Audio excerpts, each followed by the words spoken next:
Welcome to The Thing About Witch Hunts. I'm Josh Hutchinson.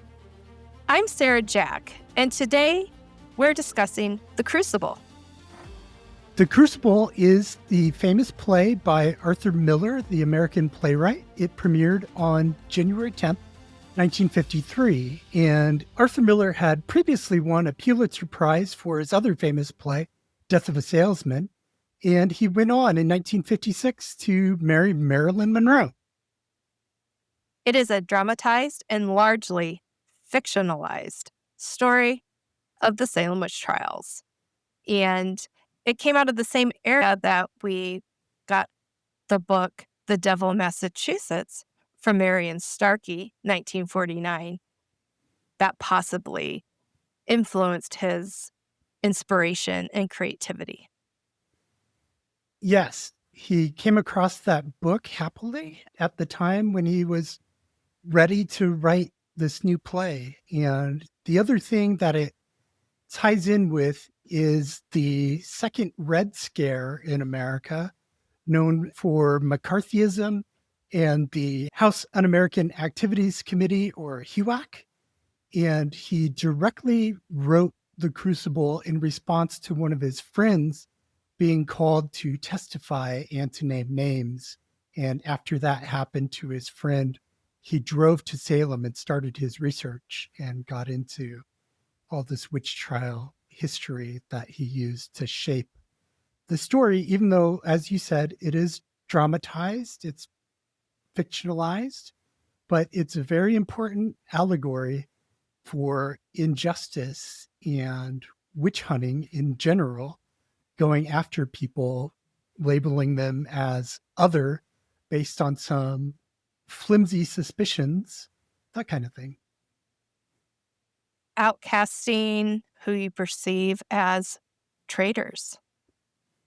Yes, very much so. Anyone you see as a threat to your existence, the existence of your community or country, we're supposed to not give in to fear and allow panic to happen. And then these excesses and injustices happen in these investigations, like the McCarthy hearings and the HUAC hearings. So the Crucible example is as important as it ever was. And I want to point out, I believe he only had to drive over from Connecticut. Am I right? That's right. He was visiting his friend in Connecticut, and then he just popped over to Salem. Those two, they really always seem to connect somehow. Somehow, Connecticut witch trials, Salem witch trials. There's links there and commonalities, of course. We're going to jump into the McCarthy trials a little bit more in this conversation. And it is important to have a grasp of that history so you can see the allegorical meaning.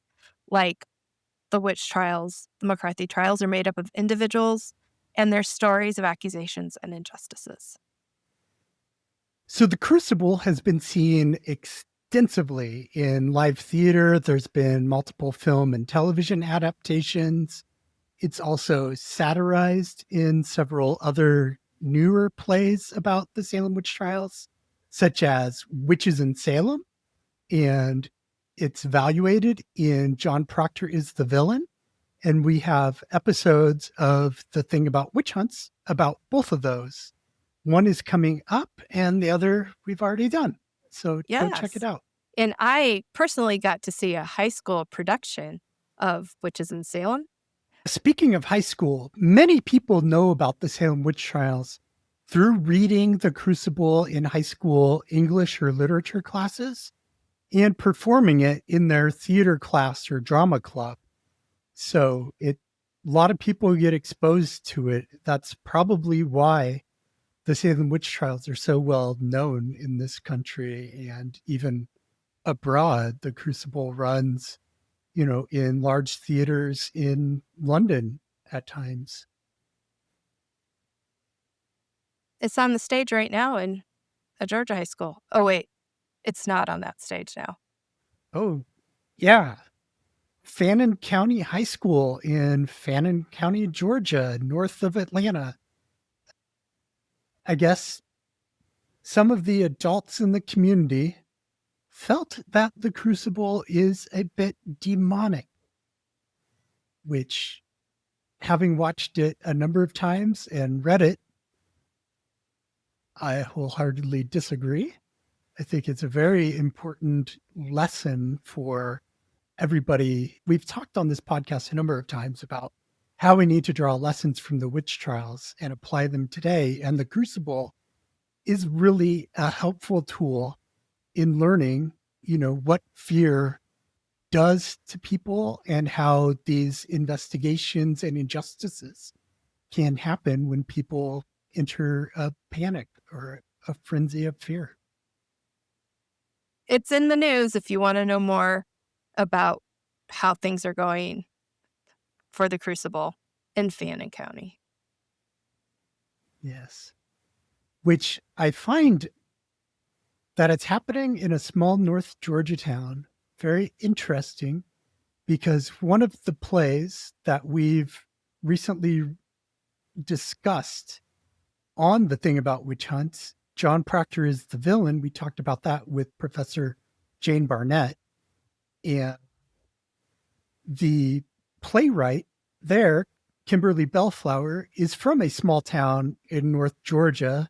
And so the play is set in what's identified as a one stoplight town in North Georgia. And Fannin County has very light population density. You hate to see censorship of something that's already saturated our culture and just to sour the experience for the drama students and the community. And I hope that things improve there. Indeed. Now, a lot of historians will talk about the inaccuracies in the Crucible, but before we get to what's different between the Crucible and Salem, I want to talk about what's actually the same. And one of the things that I find to be very good and true about the Crucible, or at least it rings true, is the whole spirit of the witch hunt is really captured in the play and the films, and the emotions of the events and the individuals involved are really encapsulated well in this drama.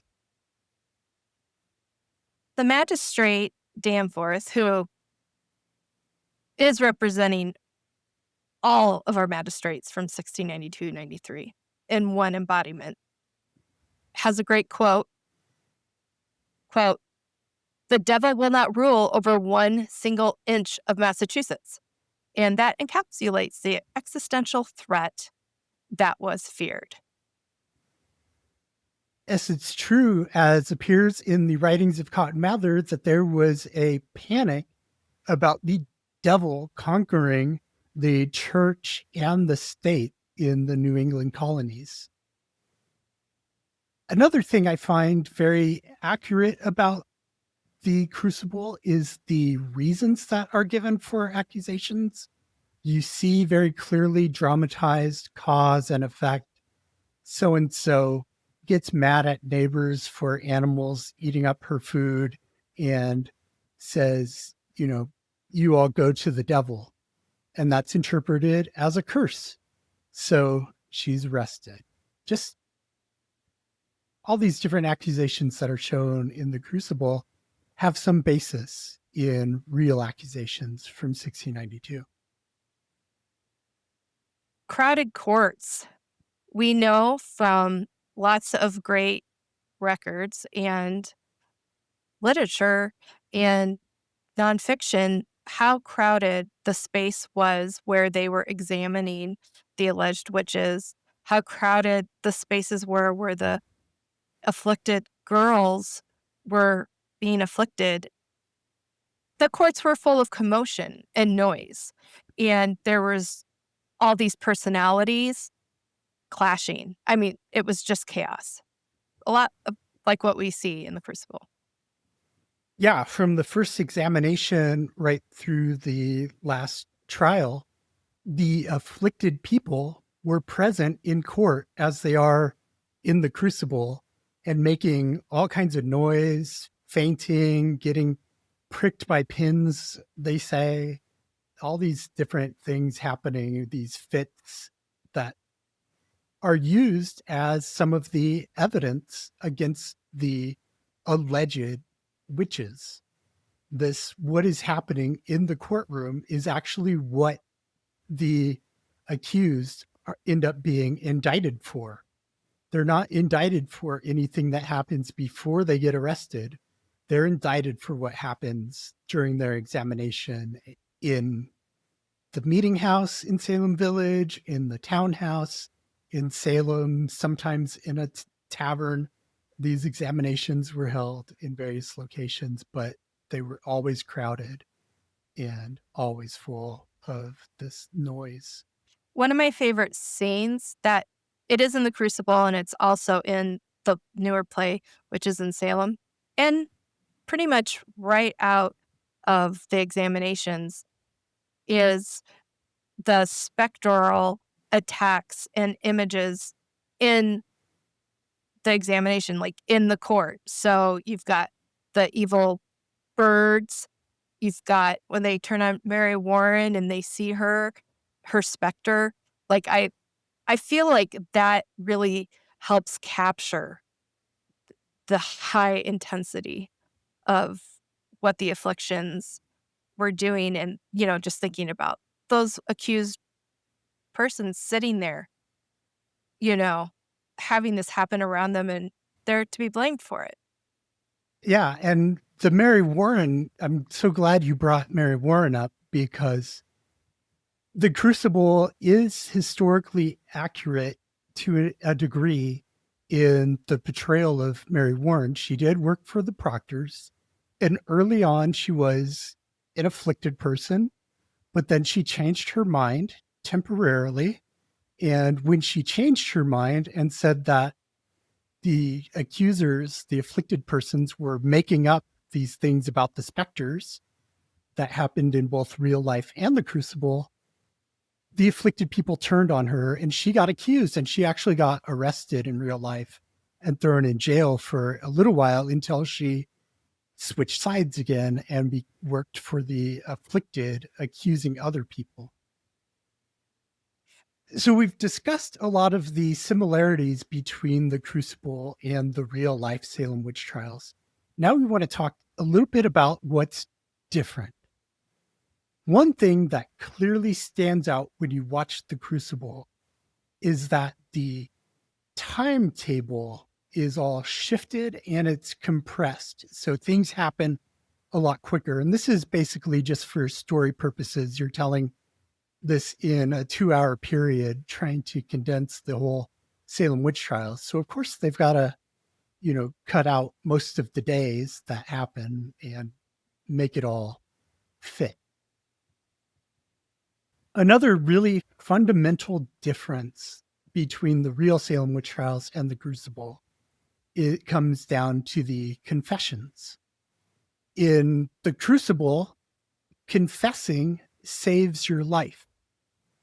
In reality, we know that people who confessed were condemned to die, and Chief Justice William Stoughton signed death warrants for them to die on or about February 1st, 1693.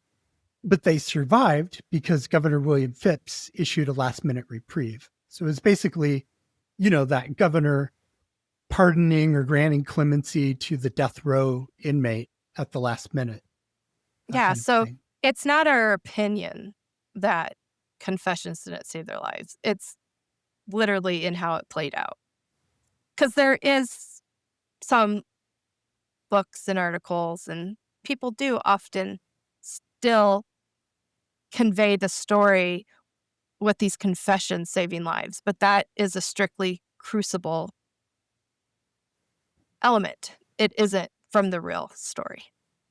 That's very true. And one last thing I'd like to point out on the confessions is that Samuel Wardwell confessed to witchcraft. He did recant at the last minute, and then they hanged him. So one person who confessed was actually executed. It didn't save his life, to have confessed. And we know that these other individuals were condemned to die, and they had confessed. In the Crucible, the story begins with a very particular problem and cause for afflictions. In real life, we don't know why the girls were afflicted or behaved as if they were bewitched. We do know that it was not ergot poisoning because girls with afflictions was a very common component to witch hunts before Salem in other communities. So that's just one little reason you can cross off the ergot poisoning. But it doesn't matter that much to understand why these witch hunts weren't okay. Instead, we must understand why adults went along with what the afflicted said. Yes, that's very important. We need to know why the accusations were actually leveled against the people they were leveled against, and understanding the reasoning, the mindset of the individual adults who entered complaints, gave testimony. That's important to understanding why the witch hunt actually happened the way that it did and why this full panic happened.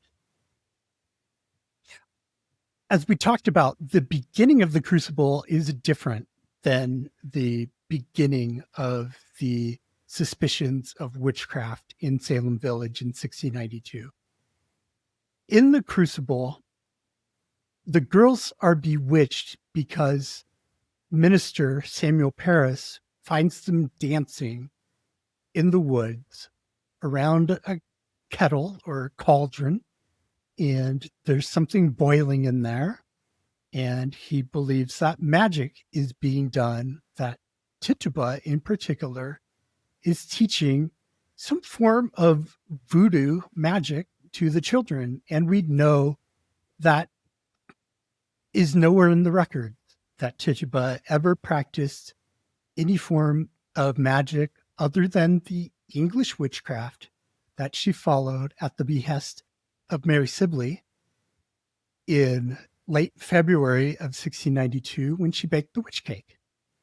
There is, though, in Tituba's confession, I'll use that term loosely, she confessed it seemed to have been forced out of her one way or another, coerced or through violence, possibly. But when she confessed, she said that she had learned magic from her previous mistress in her previous country, which was Barbados. But that would have been an English woman who was her mistress down there. And so any magic that she was involved in was under the instruction of English people, and it was English folk magic. There's a little bit to clear up about the Putnams. Anne Putnam Sr. was not left with one child named Ruth. She had many children. She had experienced a recent pregnancy loss. We do know that. But there wasn't a Ruth that was in the midst of the afflictions. It was Anne Putnam Jr. Yes. Anne Putnam Jr. is one of the most well-known of the afflicted people. She was involved in dozens of accusations. But we do know her mother did not lose 7 children before the age of 1. We also know that another afflicted girl, Abigail Williams, didn't work for the Proctors and certainly didn't have an affair with John Proctor. In reality, Abigail was the 11-year-old niece of the minister Samuel Parris, and she lived and worked in his household. And John Proctor was a man of about 60. The play and the film, they're very different in their portrayal of Abigail and John, Yeah. who, as far as we know, had no real contact at all. There's no reason for them to have contact. I do think in the Crucible with that dynamic, it was really key to the personal struggle that he was going through. Arthur Miller, I mean, he built the story around that affair. So you take that out, it's a very different play. Yeah. Then you're left wondering, why are they accusing? In the play, Thomas Putnam gets accused of making land grabs. We know that land grabs didn't happen in reality. People didn't make an accusation and then somehow buy up their neighbor's land. We do know that land disputes, boundary line disputes, that is, were entered into some of the testimony. That was why people were angry with each other and might have been a factor in some accusations. But land grabs, no. So, Sarah, why are we still fascinated with the Crucible? Well, I'm fascinated because my great, great, great ninth great grandmother is a character in it, though that's not the only reason I'm fascinated. But why are we? Because my Google alerts almost every day, I have some type of social media or blog or book that's being published or some news report that is mentioning the Crucible. And the productions are all around us. Yes. Every day we get we get these alerts about different witchcraft topics, and the Crucible is one of those. And it's so often performed that just about daily we get some announcement that it's being performed at this high school or this college or this community theater. There's evidence that we're still fascinated with this Yeah. story. And I think part of the fascination is that there is actual witchcraft in the Crucible, where we don't know about any actual witchcraft happening in the Salem witch trials. It just didn't happen. They weren't guilty of anything they were accused of, afflicting people, covenanting with the devil. That was just not happening.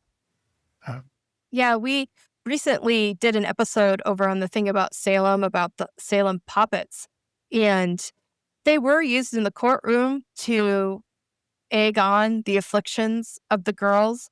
But evidence wise, you couldn't, there's nothing showing that those puppets had any power. yeah, exactly. And the whole scene with Tituba doing the magic with the girls, Abigail Williams drinking the blood, that all that stuff is so sensational and astounding that people find that very entertaining. And it's unfortunately become a bit of the lore about Tituba, but it is a reason that people are compelled to like the Crucible. The afflictions are dramatic and scary. And the truth is, with the witch trial history, afflictions are dramatic and scary. Yeah, and this is where the allegory works, even though it's not based on the reality, because confessions of guilt didn't buy you innocence or get you off the hook for witchcraft. So, but in the Crucible, a confession of guilt, you get forgiven and you do not hang. So you either confess or you hang. And that's similar to in the Red Scare, these committees doing these investigations put a lot of pressure on people to confess to communism and working for the Soviet Union. And they were pressured to name names in exchange for lenience. And that happens in investigations today. A crime happens, an alleged suspect, you know, is sitting, we've all seen the videos, sitting at the table, and there's that pressure, confess, get it off your chest. Tell us you did it. Tell us, why you did it. And I think, as, culture, we're still looking for justice. And do we find justice because we hear a confession, even if it isn't an authentic answer to what's happened? Yeah, that's such a good point. Confessions are still today coerced, or they're taken under some form of pressure upon the suspect. And we know that false confessions do happen, and people go to jail for things that they didn't do based on this confession, because a confession is and was the gold standard of evidence to convict somebody. If they themselves tell the jury and the judge that they have done this crime, why not believe them? And it's easy to not conclude the investigation and consider other evidence that might exonerate them. Arthur Miller deserved a second Pulitzer for John Proctor's confession, especially if you are enthralled in the story and really, let it take you to this chaos and this struggle. And then when John is pressured to confess, I just find that confession so moving. It's the climax of the play. It's so compelling and dramatic. There's so much tension there and conflict, inner conflict within John Proctor and the conflict within the community. It's highly compelling and engaging, edge of your seat kind of theater. And what he says when he confesses, then they say, "Oh, we're going to hang this confession on the door of the church for everybody to see." And he says, "No, you can't do that because it'll ruin my name. And you're going to, I'm confessing this stuff. Isn't that enough that I confess to you, but leave me my name?" They ask him, why is he tearing up the confession? And he goes, "Because it is my name, because I cannot have another in my life, because I lie and sign myself to lies, because I am not worth the dust on the feet of them that hang. How may I live without my name? I have given you my soul. Leave me my name." Thank you, Josh. That's so powerful. And I hope it makes people think about why descendants are so, not all, but a lot of descendants are so passionate about having the names cleared of those who are accused of witchcraft. Because as John, his name was everything. That really, really is and was the case for these individuals, and the tarnished name that they forever had from these experiences were this powerful, this damaging. That's such a good point, because if you were even accused, even if your case didn't go to trial and you were never convicted of anything, just the accusation hung on to you as a person and ruined your name for basically the rest of your life. Your name was no good in the community because of a witchcraft accusation. We see this not just with Salem, but all witch trials, that anybody who survives, their body survives, but their name dies.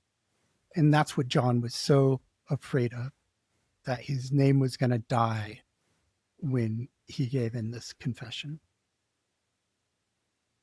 There's another quote from the story that I find very meaningful and exceptionally relevant to today, which also John Proctor is quoted as saying from the play: "Vengeance is walking Salem. We are only what we always were in Salem." And I really feel like that same statement can be said today. We are only what we always were as humanity. Witch hunts are still happening weekly across the globe in different cultures, and across time, they've continued to happen. And that's happening because we're still hunting traitors. We feel betrayed sometimes by our loved ones or our neighbors.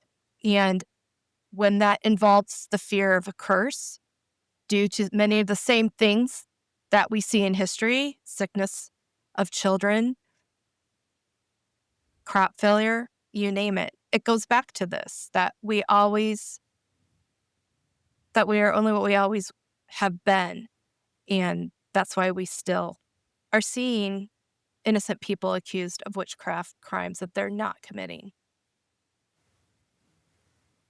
And we continue to label people, to categorize them as the other, as the enemy, as the unknown. And we fear the unknown. We fear change. So new things, different ideas easily get categorized as other and set aside. And we find ways to deprive people, once we label them as other, we demonize them, and we deprive them of their humanity and their human rights. And we see this happening around the world all the time in so many different ways. Everybody can point to some kind of witch hunt that they've seen in the media or maybe experienced for themselves.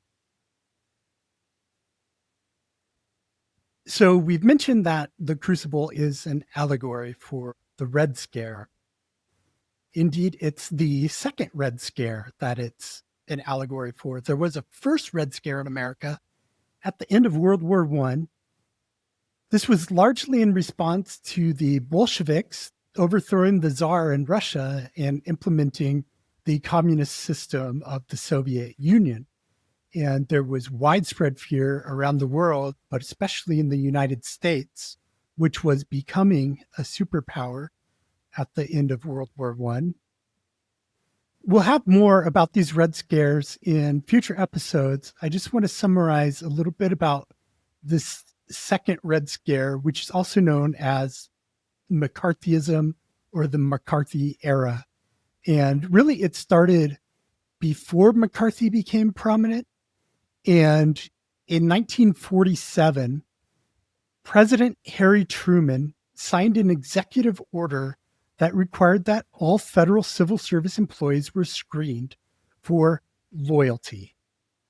Loyalty meant that they were not members in or had any affiliation with any organization that the Attorney General termed to be totalitarian, fascist, communist, or subversive.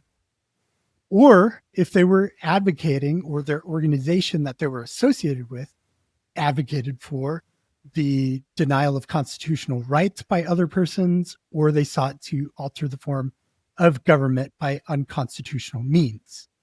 So all government employees for many years were required to go through these loyalty tests. There was a loyalty board that reviewed cases, and thousands of government employees lost their jobs because of this. Joseph R. McCarthy. Let's talk about February 9th, 1950. He was sent to West Virginia to give a Lincoln Day speech to the Republican Women's Club in Wheeling. What he said that day became very shocking to the nation. He claimed to have a list of members of the Communist Party USA working in the State Department. How scary and frightening. He attracted substantial press attention for that, and the term McCarthyism was born. We've mentioned the investigations that were happening in Washington during this era. In Congress, the primary bodies that investigated the communist activities were the HUAC, the Senate Internal Security Subcommittee, and the Senate Permanent Subcommittee on Investigations. Between 1949 and 1954, a total of 109 investigations were carried out by these and other committees. Yeah, and HUAC, the House Un-American Activities Committee, or formerly known as the House Committee on Un-American Activities. It's confusing. They gave it different initials than the way it spells out. I know. But that committee was actually born in 1938 and existed until 1969 when it became the House Committee on Internal Security. And then that survived until 1975, still doing investigations into subversives, alleged subversive people in the country in various capacities. HUAC is infamous for bringing in a lot of people from Hollywood and the entertainment industry in general. But they also looked at government officials and just prominent citizens. And when you watch these hearings, which are really, there's lots of access to them on YouTube or wherever have you, you can imagine what some of these alleged witches were also experiencing. These alleged communists were not given an opportunity to defend themselves. They were answering yes and no questions that were packed with complicated facts. When Rebecca Nurse and any of the other accused were sitting there, they weren't actually given the opportunity to defend themselves with answers to the magistrate's questions. That's so very true, because in both, they faced a presumption of guilt. They were peppered with leading questions, a lot of intense pressuring questions and statements were made that tried to solicit confessions and also get people to name other people. So you see in the witch trials and in these investigations, all this pressure to name names. Exactly. Yeah. And then the results of the witch trials and these Red Scare investigations were often the same, because people were branded, labeled, and they were blacklisted. In colonial times, after a witch trial, if you were tainted with an accusation, people didn't do business with you. You could hardly get anybody to trade with you so that you could get the things that you needed to live. And with the Red Scare, industries blacklisted large lists of people. There were over 300 people in the entertainment industry that got blacklisted, and nobody would hire them. So there are fundamental features to figurative and actual witch hunts. And a great source on reading that is John Demos, his book that he published called The Enemy Within. Yeah, which you can see behind both of us, The Enemy Within by John Demos. He goes through in there many cases of witch hunts, both literal and figurative, and finds the common features. The first common feature that he identifies is that there is some actual basis that sparks the hunt. In Salem, it's not so much a basis in actual witchcraft. It's just that the girls were actually sick and appearing to be bewitched. They were suffering. They were actually sick with something. At least Abigail and Betty in the beginning, in January 1692, something was going on with them. And then with the Red Scare, you do see a handful, maybe more than a handful, but there were some communist agents actually working in the US government. People like Alger Hiss were exposed. So there was some basis that there were actual communists in America and that there was a tie to helping the Soviet Union at the expense of the US. So the actual basis. So John Demos basically identified 6 common features to witch hunts. The actual basis, we talked about that. A scare, something that caused a panic. Third was this dramatically exaggerated view of the enemy. Fourth, the witch hunt proceeds in stages. It starts with identification, then goes to magnification of the enemy's characteristics and abilities, features an intense and viral investigation of the enemy, and results in social exclusion. Now, the 5th commonality is that there is elite sponsorship from religious, economic, social, or political leaders. And we see that in both the witch trials and in the case of the Red Scare. And then lastly, the 6th common feature is that there is projection of one side's undesired qualities onto others, as there is this push for purity, unity, and inner coherence. So whether you're conforming to Puritan standards or whether you're conforming to Americanism, whatever that's defined as by whoever's making the accusations. A few Soviet agents were identified in Washington, but the threat they posed was grossly exaggerated, and the existential threat against the U.S. government was exaggerated. Likewise, in witch trials in the 17th century, here in the U.S., the threat was grossly exaggerated, and the threat was covenanting with the devil. The charges were that these individuals were working with the devil to cause harm on the community. There's no evidence that can be presented to confirm that. So we know that there were not actual witches in the Salem witch trials. Another feature that we have of both of these panics is the power of the media. The media can both fan the flames or it can suppress the panics. You have things like in the witch trials, incendiary writings and sermons that were basically the entertainment of the day, and people preaching about how witches are around us, the devil's out around us. This fans the flames of the witch trials when the witch hunt starts. We see that also with the Red Scare with different media. Some outlets were very supportive of these investigations and anti-communism, while others were skeptical of what was going on. You may have tuned in to CNN recently for the live streaming of the Broadway play, Good Night and Good Luck. That movie was written in 2005. It is an account of Ed Murrow, an editorial news anchor for CBS.